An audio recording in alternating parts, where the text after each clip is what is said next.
우리 시간에 하나님 말씀 히브리서 13장 15절과 16절 말씀을 보겠습니다. 이러므로 우리가 예수로 말미암아 항상 찬미의 제사를 하나님께 드리자. 이는 그 이름을 증거하는 입술의 열매니라. 오직 선을 행함과 서로 나누어 주기를 잊지 말라. 이 같은 제사는 하나님이 기뻐하십니다.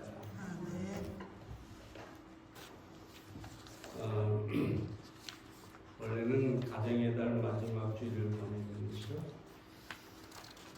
다른 설교를 준비해서 하려고 했습니다만 제가 어제 약간의 감기 기운으로 상태가 좀 안 좋아가지고 오늘 히브리서를 보기로 했습니다. 다음 주쯤 새로운 말씀을 보도록 하겠습니다. 아주 오래전에 미국 뉴욕의 컬럼버스 광장에서 한 공산주의자가 많은 사람을 모아놓고 공산주의의 좋은 점을 선전하고 있었습니다. 그는 말하기를 공산주의는 인간에게 새 옷을 줄 것입니다. 새 직장을 줄 것입니다. 새로운 집도 줄 것입니다. 공산주의자가 앞에 나와서 큰 소리로 나중에야 증명이 돼서 공산주의가 오히려 헐벗게 만든다는 것을 알았지만 초창기에는 공산주의가 옷도 주고 집도 주고 직장도 주고 행복하게 살게 줄 것이다 라고 선전을 했던 것이죠.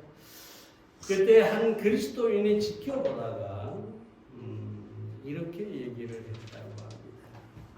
예수 그리스도께서는 새 옷을 입을 새 사람을 만드실 것입니다. 여러분, 새 옷을 입고 새 직장을 다니고 새 집에서 산다고 해서 인간은 행복해지는 게 아닙니다. 정말로 사람이 행복해지려면 그 속 사람이 새로운 사람이 돼야 돼요. 예수님과 같은, 예수님을 닮아가는 그런 사람이 돼야 진정으로 행복해질 수가 있는 것입니다. 히브리서 기자는 구원받은 성도들이 어떻게 살아야 할 것인가? 두 가지 제사를 말하고 있는데요. 찬미의 제사를 드려라. 그리고 선을 행함으로 하나님께 제사를 드리라. 이렇게 말을 하고 있습니다. 먼저 찬미의 제사를 우리는 하나님께 드려야 합니다. 다시 15절 말씀을 봅니다. 이러므로 우리가 예수로 말미암아 항상 찬미의 제사를 하나님께 드리자. 이는 그 이름을 증거하는 입술의 열매니라. 찬미는 문자 그대로 하나님을 높이는, 하나님께 찬송을 드리는 것을 말하고 있습니다. 왜 우리가 찬미의 제사를 드려야 할까요? 먼저 예수님의 속죄에 대한 은혜, 그 감사 때문에 우리가 찬미의 제사를 드려야 합니다. 이 본문에 보면 이러므로 예수로 말미암아라고 하는데, 이러므로 예수로 말미암아라는 말은 그 앞절 예수께서 우리 죄를 지시고 영문 밖에서 죽으셨다. 그 얘기를 하는 거죠. 그러니까 예수님께서 영문박 골고다에서 우리의 죄를 위해 십자가를 지시고 우리의 모든 죄값을 갚아 주셨기 때문에 우리는 마땅히 찬미의 제사를 드려야 하는 것이다. 이 제사라는 말도 여러분이 잘 알아야 하는데 구약에서 모든 제사는 죄 값을 위한 제사였습니다. 예수님께서 십자가에서 돌아가신 것도 죄 값을 위한 제사였습니다. 그러나 우리가 이 찬미의 제사를 드리자 이 말은 죄 값을 위해 제사를 드리라는 말이 아니죠. 예수님께서 이미 모든 죄값을 지불하셨고 히브리서 10장 18절에서 우리가 이미 왔지만 이것을 사하셨은즉 이 죄를 사하셨은즉 다시 제사 드릴 필요가 없느니라. 다시 말하면 우리는 다시 죄값을 지불할 필요가 없는 사람. 그래서 여기서 찬미의 제사는 죄 값을 위해 드리는 것이 아니라 하나님의 은혜, 예수님의 십자가의 그 죄 사함의 은혜를 우리가 찬미로 드리자는 말입니다. 우리 여기서 드리자라는 말씀은 현재 능동태 의지적 가정법이라고 하는데 원래 헬라어의 본문에 그런데 이 말은 뭐냐 하면 한마디로 한 번 드리고 말라는 얘기가 아니라 계속해서 지속적으로 우리가 살아있는 동안에 아니 심지어 저 천국에 가서도 우리는 찬미의 제사를 드려야 합니다. 그러므로 우리는 계속해서 찬미의 제사를 하나님께 드려야 합니다. 마틴 루터가 인간의 궁극적인 목적은 우리가 가진 궁극적인 목적은 구원이 아니라 하나님을 찬송하는 것이다. 하나님이 왜 우리를 구원하셨느냐? 하나님을 찬송하게 하기 위해서 구원하셨다. 그러므로 우리는 예수님의 이 십자가의 놀라운 구속의 은혜를 기뻐하고 하나님께 감사의 찬미를 올려드려야 하는 것입니다. 톰슨이라고 하는 찬송가 작가가 있는데 예수가 우리를 부르는 소리, 이 찬송을 지은 사람이죠. 작사, 작곡을 다 한 사람이에요.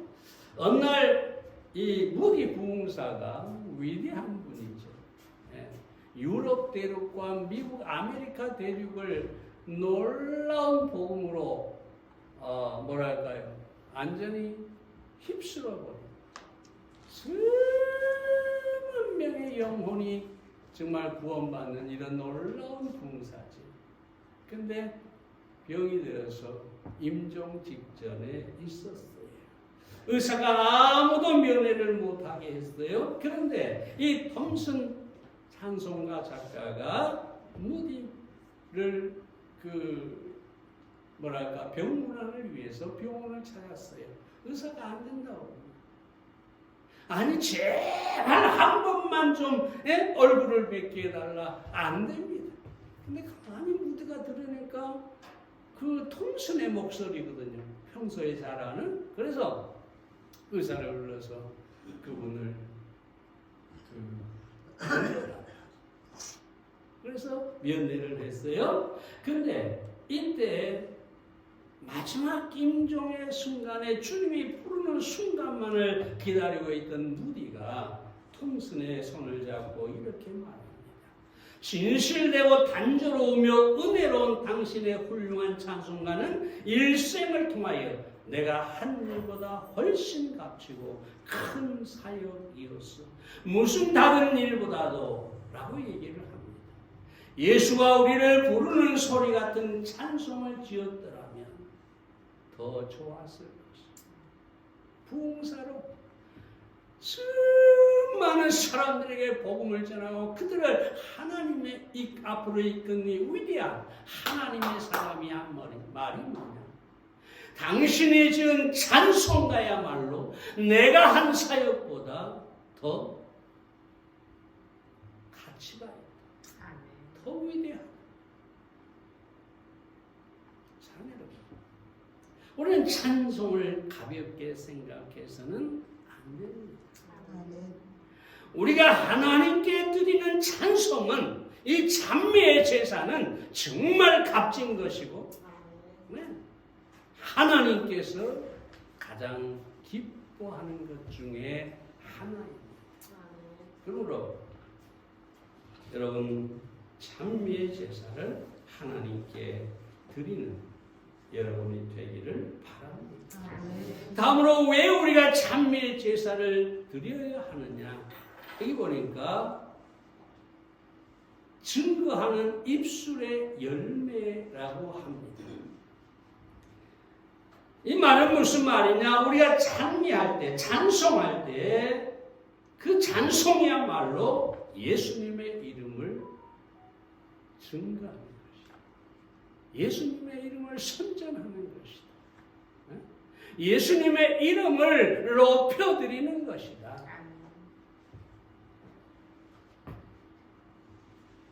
예전에 제가 운동을 한참 할 때, 물론 우리 돌아가신 고집사님 때 얘기입니다만, 제가 동창 두 친구에게 운동을 가르쳐 줬어요. 한 사람은 경찰서장이고 한 동창은 대학 체육과 교수입니다. 근데 재밌는 사실이 있어요. 운동을 하다 보면 여러 사람이 있는데 이 경찰서장은 늘 이렇게 얘기합니다. 내가 우리 정무현 목사님 때문에 이렇게 운동을 잘하게 됐다. 그런데 이 체육교수는 한마디도 하지 않습니다. 제 생각에는 내가 그래도 체육학과 교사인데 저 목사한테 운동을 배웠다. 이거 진짜 체면 깎일 일이잖아요. 한마디도 안 해요. 한마디도. 내가 보기에도 내가 가르쳐준 뒤에 훨씬 발전을 했는데 한마디를 안 해요. 감사하다는 소리도 안 해요. 자, 제가 왜 얘기를 하느냐? 누가 내 감정을 기쁘게 할까요? 응? 누가 기쁘게 했을까요? 경찰서장이죠. 그렇죠? 무슨 얘기냐 하면 우리가 하나님 앞에 감사하고 찬송하고 할 때에 하나님께서 우리에게 베푸신 은혜 때문에 우리가 찬송을 하지만 그 찬송을 받으시고 기뻐하신다는 이야기입니다. 우리가 장미의 제사할 때 꼭 곡조 붙은 노래를 말하지 않습니다. 저 같은 음치는 찬송을 잘 못해요. 가끔 새벽에 나와서 아무도 없으니까 큰 소리로 찬송을 할 때가 있긴 있습니다만, 어떤 사람은 찬송이 참 부끄러운 사람도 있죠. 소리 내는 게. 근데 곡조 붙은 찬송만 찬미의 제사가 아닙니다. 감사합니다도 찬양이고, 예수님이 나를 위해 십자가에서 돌아가셨습니다. 내 모든 죄를 다 갚아주셨습니다. 예수님은 나의 구주이십니다. 나의 목자이십니다. 이런 신앙 고백도 찬미인 것이죠. 하나님을 기쁘시게 하는 찬미의 제사가 되는 것입니다. 그러면 사랑하는 여러분, 정말로 여러분이 하나님 앞에 찬미의 제사를 드릴 줄 아는 여러분들이 되시기를 바랍니다. 여러분이 그렇게 찬양할 때, 또 찬미할 때, 하나님 앞에 감사할 때 바로 예수 그리스도의 이름을 증거하는 것이 되는 것입니다. 아멘. 두 번째로 선을 행함으로 제사를 드리라고 합니다. 16절 말씀입니다. 오직 선을 행함과 서로 나눠주기를 잊지 말라. 이 같은 제사는 하나님이 기뻐하십니다. 또 하나의 제사죠. 하나님께서 기뻐하는 제사. 먼저 선을 행하는 것입니다. 여기서 선을 행함이라는 헬라어는 다른 사람에게 관심을 보이는 모든 친절한 행위를 의미합니다. 선을 행한다는 것, 뭐 대단한 물질을 준다든가 돈을 준다든가 물론 그런 것도 선에 속하겠지만 정말로 다른 사람에게 관심을 가지고 내가 할 수 있는 가능한 친절을 베풀어 주는 것. 이것이 바로 본문에서 말하는 선을 행하는 것입니다. 여러분 예수님을 보세요. 얼마나 선하신 분입니까? 예수님의 모든 삶은 날마다 누군가에게 관심을 가져요. 그리고 찾아가요. 그리고 친절을 베풀고 병을 낫게 해요. 그죠? 뜨거운 팔레스타인의 태양을 받으면서 대낮에 한낮에 많은 사람들이 그 나라는 오침을 합니다. 낮에 자요. 너무 뜨거우니까. 근데 예수님은 그 뜨거운 대낮에 길을 걸어갑니다. 왜 가냐? 수가성의 한 불쌍한 여인을 만나기 위해서. 관심이 있죠. 그리고 그 수가성의 여인에게 친절을 베풀지. 생수를 마시게 하죠. 구원을 얻게 하죠. 죄를 사함받게 하죠. 이게 우리 주님의 친절함입니다. 뿐만 아니라 여러분 잘 아는 것처럼 38년 된 병자가 아무도 관심이 없어요. 아무도 돌보지 않아요. 38년 동안 그 연못가에, 베데스다 연못가에 누워서 그 연못에 물이 끓어오를 때 누가 나를 좀 데려다 주면, 왜냐면 거기 들어가면 낫는다는 그런 그 속설이 있으니까. 그래서 거기 앉아서 날마다 누군가 내게 관심을 가지고 저 연못에 데려가 주기를 기다리고 있죠. 우리 주님 어떤 분입니까? 이 38년 된 병자가 사람을 시켜서 예수님 제발 제게 좀 오십시오라고 부탁하지 않았어요.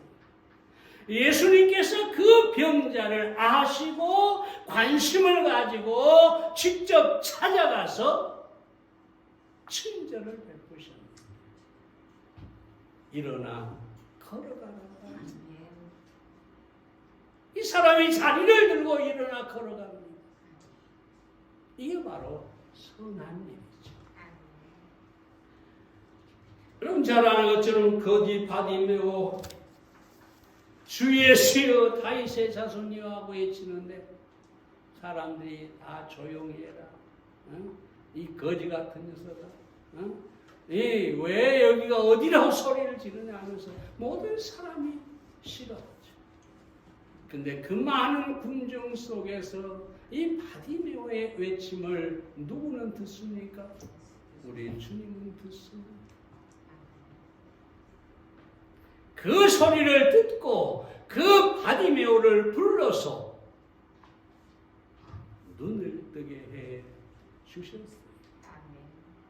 몇 가지 예를 드렸지만 우리 주님이 친절을 베풀지 않는, 정말 관심을 가지고 친절을 베풀지 않는 사람이 없었다는 것이죠.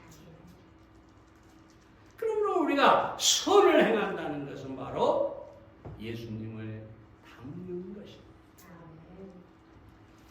예전에 한번 말씀드렸습니다만 미국 에모리 대학교 정신의학 행동과학 연구팀은 의학 전문지인 뉴런에 이런 기사를 게재했습니다.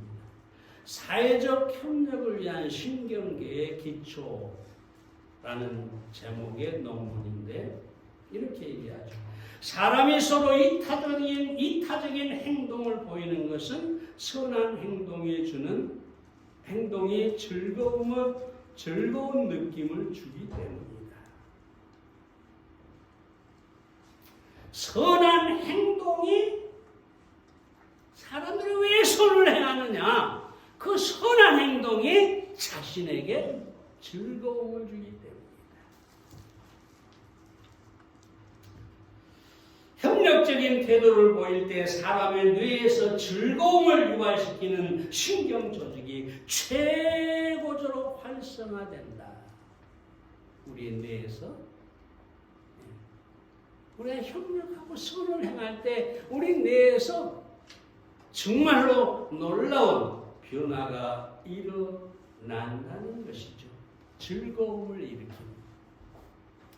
특히 선을 행함으로 뇌가 즐거움을 느끼고 활성화된다는 이번 연구 결과는 사람은 창조 당시 하나님의 형상을 따라 선하게 만들어졌고 따라서 선을 행하는 것이 하나님의 뜻이며 선을 간절히 구하는 자는 은총을 얻을 뿐만 아니라 선을 행할 줄 알고도 행치 않는 그것이 바로 죄라고 말씀하신 성경의 가르침과 정확하게 일치합니다. 창조 과학자들이 한 말입니다. 우리의 뇌는 하나님이 창조하셨고 선하신 하나님이 선을 행할 때 즐거움을 느끼도록 창조하셨다는 것입니다. 이것이 바로 하나님이 살아계시고 하나님이 선하시고 그 하나님이 우리를 선하게 창조하셨다. 물론 타락해서 인간은 죄의 성품을 갖게 되었지만 여전히 우리 안에 하나님께서 창조하신 이 속성이 남아 있어서 우리가 선을 행하면 행복해집니다. 즐거워진다.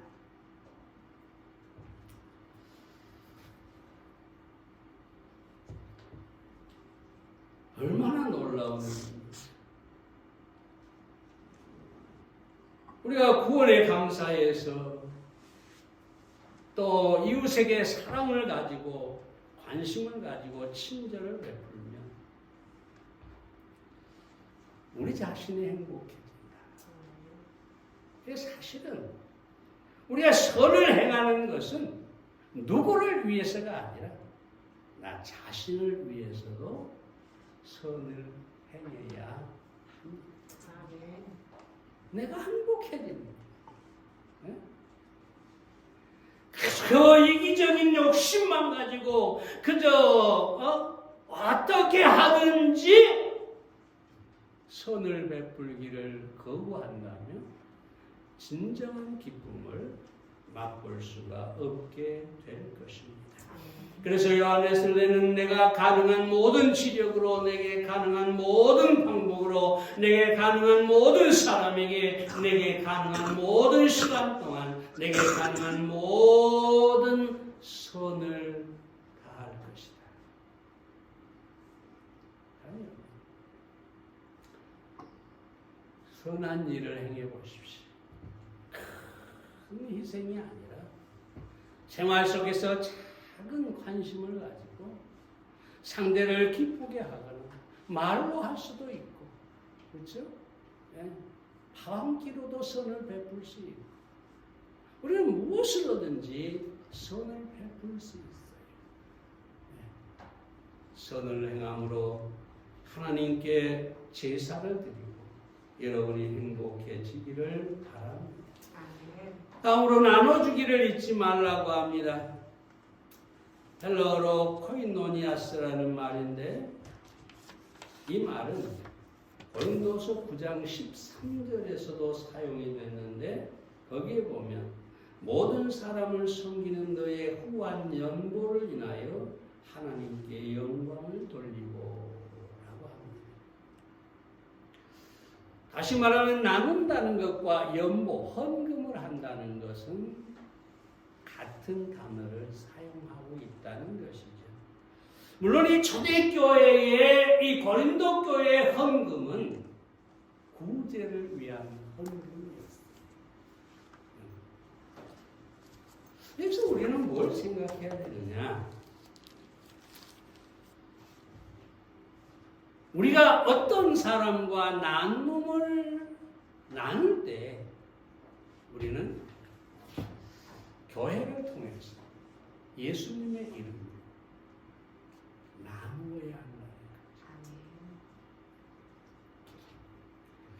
우리가 잘 아는 것처럼 마크 주커버라고 하는 이 페이스북 회장은 자기 지분의 99%를 기부를 했다고 해요. 자기 딸의 생일을 맞이해서. 대단하죠? 뿐만 아니라 얼마나 많은 사람들이 미국에는 이 기부를 많이 합니다. 대단한 사람들이 많죠. 기부 문화가 잘 발달이 되어 있기 때문이죠. 요즘에서 우리나라 연예인들이나 스포츠 스타나 이런 분들도 종종 기부를 했다는 기사를 봅니다. 1억을 했느니 뭘 했느니 이런 기사들을 우리가 얼마든지 볼 수가 있죠. 그런데 이런 기부는, 이런 나눔은 자기 영광, 자신의 이름을 위한 것이 되는 것이죠.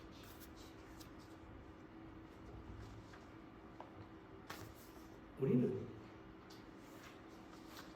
내 이름을 위한 게가 아니라 참미의 제사를 드리자 그러잖아요. 그러니까 하나님께 영광을 돌리는 나눔이어야 된다. 예수의 이름으로 나눠야 된다 이 말이죠. 미국 플로리다 대학교의 건축 전문가인 다니엘 한 박사가 사막의 개미들을 연구를 하다가 아주 특이한 종류의 개미를 발견했다고 합니다. 그 집단의 일부 개미들은 물과 음식을 몸 안에 가득 채우고 아무 일도 하지 않고 매달려 있다고 합니다. 자기 몸무게 100배 이상의 엄청난 영양, 물을 자기 몸에 저장하고 그냥 매달려 있는 거죠. 그러면 열심히 일하던 개미들이 사막이니까 물을 구하기 어렵잖아요. 얼마나 목이 마르겠어요? 그 뜨거운 사막을 돌아다니는 개미들이. 그러면 목마르면 들어와서 그 개미들에게서 영양분과 물을 나눠 먹는다고 합니다. 이 사막이란 척박한 땅에서 개미가 생존하는, 이 종의 개미가 생존하는 비결인 것이죠. 여기서 우리가 배울 수 있는 것은 무엇입니까? 교회라는 공동체가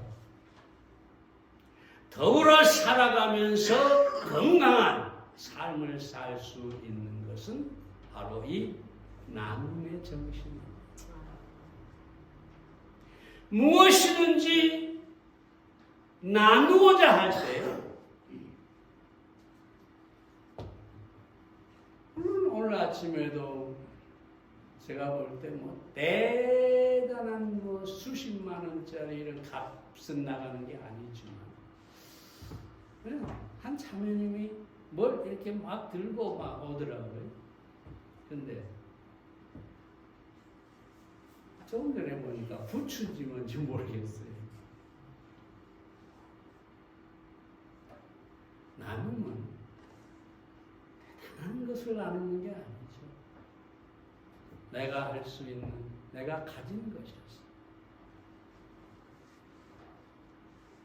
누군가를 위해 기꺼이 나눌 때, 그리고 더구나 그것을 주의 이름으로 나눌 때,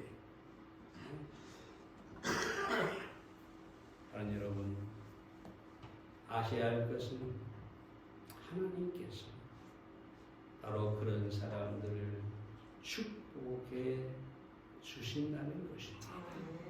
마지막 이 말만 하고 마치겠습니다. 누군가 이런 말을 했어요. 우리는 얻는 것으로 살아가지만 주는 것으로 인생을 만들어가자. 참 멋진 말이잖아요. 우리는 열심히 벌어서 그 얻는 것으로 먹고 살아가요. 근데 우리가 주는 것으로 우리 인생은 만들어지는 것입니다. 자, 여러분, 오늘 두 가지 제사에 대해서 말씀드리겠습니다. 여러분이 찬미의 제사를 드리고 선한 행함으로 하나님께 제사를 드리는 여러분들이 되시기를 바랍니다. 여러분이 행복해질 것이고 또한 하나님께서 기뻐하시고 여러분에게 반드시 갚아 주실 것입니다. 기도하겠습니다.